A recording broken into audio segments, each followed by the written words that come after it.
Após ser traída e abusada emocionalmente, mulher enfrenta divórcio humilhante. Tempos depois, a sua dor se transformou em algo surpreendente. Antes de começar, se você se identifica com nossas histórias, não se esqueça de deixar o seu like e se inscrever no canal. Laura olhou pela janela da cozinha, observando o cair da noite sobre a cidade. As luzes começavam a brilhar nas ruas movimentadas, um contraste com o silêncio que envolvia a sua casa. Ela colocou as mãos sobre a bancada de mármore, sentindo o frio sob os dedos enquanto seu coração batia lentamente. A rotina que havia construído ao lado de Carlos parecia tão sólida quanto o mármore, mas as rachaduras invisíveis estavam lá, escondidas por trás de cada gesto mecânico. Carlos chegaria em casa tarde novamente. Não era incomum.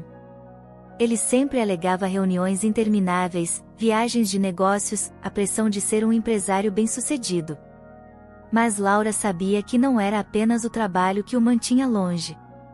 Ela podia sentir. O calor, a intimidade, a cumplicidade de antes haviam desaparecido com o tempo. Seus olhares, antes cheios de carinho e admiração, haviam se transformado em expressões vazias e distantes. Ela suspirou e começou a preparar o jantar para os filhos. Sabia que Carlos não se importaria em comer algo requentado quando finalmente chegasse. As crianças corriam pela sala de estar, rindo, completamente alheias ao abismo crescente entre os pais. Para elas, a vida era como qualquer outra. Laura, porém, vivia entre a rotina e a tristeza, carregando a dor de um casamento que se despedaçava silenciosamente. Os dias passavam como se estivessem presos a um relógio que nunca parava. Laura desempenhava seu papel de mãe e esposa com perfeição, mas dentro de si, algo se partia um pouco mais a cada dia.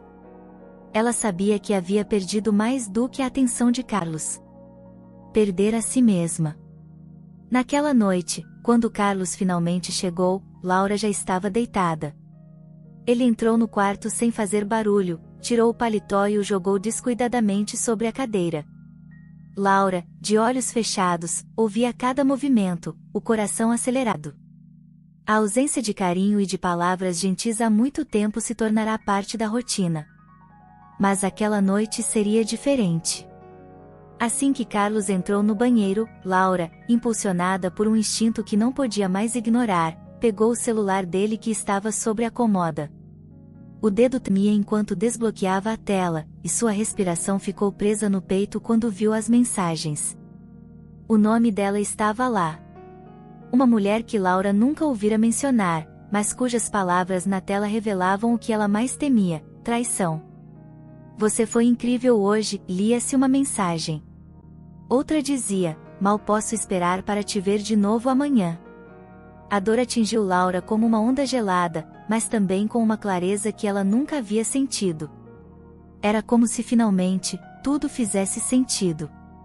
As desculpas de Carlos, as reuniões longas, a distância emocional, não eram apenas fruto do estresse do trabalho. Eram a manifestação de algo muito mais cruel. Ele a estava traindo, sem o menor cuidado, sem o menor remorso. Ela colocou o telefone de volta no lugar, e antes que pudesse pensar em como confrontá-lo, Carlos saiu do banheiro. Ao ver seu rosto rígido e impassível, Laura soube que não podia mais fingir. Ela se sentou na cama, o coração ainda acelerado, e perguntou com uma voz baixa, quase inquebrável: Carlos, quem é essa mulher? Ele congelou por um segundo, antes de um sorriso frio surgir em seu rosto. Isso realmente importa? Respondeu, com uma frieza cortante. A resposta de Carlos ecoou na mente de Laura como um golpe. O que mais a feriu não foi a traição em si, mas o completo desprezo com que ele tratou sua dor. Ela sentiu como se o pouco que restava dela, das suas forças, tivesse sido arrancado brutalmente. No entanto, naquele momento, algo inesperado aconteceu dentro dela. Ao invés de ceder ao desespero, uma faísca de determinação começou a surgir. Ela não permitiria mais ser tratada assim. Sim, importa, disse ela, firme, levantando-se da cama e encarando Carlos nos olhos.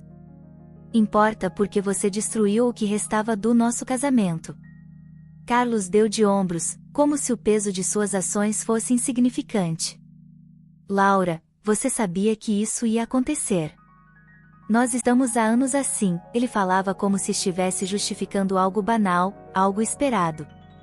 Essas palavras cortaram fundo, mas ao mesmo tempo acenderam a certeza em Laura de que não havia mais volta. Ela sabia o que tinha que fazer. No dia seguinte, com o peito apertado e as mãos trêmulas, ela consultou um advogado. A decisão de pedir o divórcio era definitiva. Laura queria a separação para salvar o que restava de si mesma, para se libertar da prisão emocional que Carlos havia construído ao redor dela durante todos aqueles anos. Os dias que seguiram foram difíceis. Carlos, percebendo que ela não recuaria, começou a manipular a situação de todas as maneiras possíveis. Ele insinuava que a separação destruiria a família, que os filhos sofreriam as consequências, que ela não sobreviveria sem ele financeiramente. Mas Laura, agora decidida, não cederia mais à manipulação. Ela havia perdido a si mesma por muito tempo, e agora estava determinada a se reencontrar. O divórcio seria apenas o primeiro passo. O dia da audiência finalmente chegou. Laura sentia as mãos suadas enquanto esperava na sala do tribunal, os olhos fixos no relógio. Cada segundo parecia uma eternidade. Do outro lado, Carlos estava sentado com seu advogado, a postura relaxada, como se tudo aquilo fosse apenas mais uma reunião de negócios. A frieza em seu semblante fez o estômago de Laura revirar. Quando o juiz pediu que os advogados apresentassem seus argumentos, o advogado de Carlos foi o primeiro a falar. Ele pintou uma imagem de Laura como instável, insinuando que ela estava destruindo a família por um capricho. Carlos havia ensaiado suas palavras cuidadosamente, sugerindo que apesar de suas falhas, ele havia feito o possível para manter a família unida. Laura sentiu a raiva subir, o sangue pulsando em suas veias. Como ele podia mentir de forma tão descarada? O que mais a chocava não eram apenas as palavras, mas a calma com que ele as pronunciava, como se o peso de anos de abusos e traições não fosse nada. Quando chegou a vez de Laura falar, ela respirou fundo e levantou-se. Olhou diretamente para o juiz, mas sua voz tremia quando começou a falar. Durante anos, eu tentei ser a esposa perfeita, a mãe dedicada. Eu suportei a frieza, as mentiras, e o que é pior, as manipulações emocionais. A sala ficou em silêncio. Mas, o que ninguém sabe é o quanto eu sofri calada. Ela olhou para Carlos, que agora evitava seu olhar.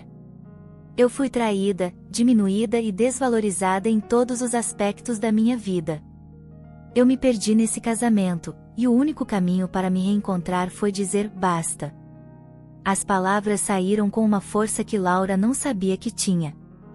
Ela havia se libertado das correntes emocionais que Carlos havia colocado ao seu redor. E agora, naquele momento, estava pronta para seguir em frente, com ou sem a aprovação de qualquer pessoa. Após o fim da audiência, uma sensação estranha tomou conta de Laura. Era como se pela primeira vez em muitos anos, ela pudesse respirar com liberdade. O peso que havia carregado durante o casamento, a dor de se sentir invisível e sufocada, agora começava a se dissipar. O divórcio estava finalizado, e embora a batalha tenha sido árdua, a vitória era dela. Mas mais do que isso, ela sentia algo que há muito tempo não experimentava: esperança. Nos meses que se seguiram, Laura se dedicou a reconstruir sua vida. O silêncio da casa, antes tão opressor, agora se tornava um espaço de paz. Ela se dedicava aos filhos, cuidando deles com mais presença e serenidade, sabendo que sua força também os ajudaria a se curar daquela tempestade. Mas Laura sabia que precisava ir além, que era hora de se reconectar com a mulher que havia enterrado dentro de si ao longo dos anos. Foi então que uma antiga paixão começou a florescer em seu coração: o amor pelas flores. Laura sempre fora fascinada pela delicadeza e beleza que cada flor carregava, mas havia abandonado esse sonho quando se casou. Agora, com uma nova determinação, ela decidiu transformar essa paixão em algo concreto. Ela abriu sua própria floricultura, a quem deu o nome de Florescendo na Tempestade, em homenagem à sua jornada. Cada flor que ela tocava, cada buquê que criava, era como se estivesse reconstituindo pedaços de sua própria alma. O negócio cresceu rapidamente, mas o que mais a surpreendeu foi a força com que ela se sentia, dia após dia. Carlos, por outro lado, enfrentava suas próprias consequências. Isolado e sem controle sobre Laura, ele percebia, tarde demais, que havia perdido não apenas uma esposa, mas a mulher que sempre foi o pilar de sua vida. Laura, no entanto, já havia seguido em frente, florescendo em meio à tempestade. Espero que tenha gostado da história de hoje. Se sim, não se esqueça de se inscrever no canal, comente o que você achou, e deixe seu like, para mais histórias todos os dias.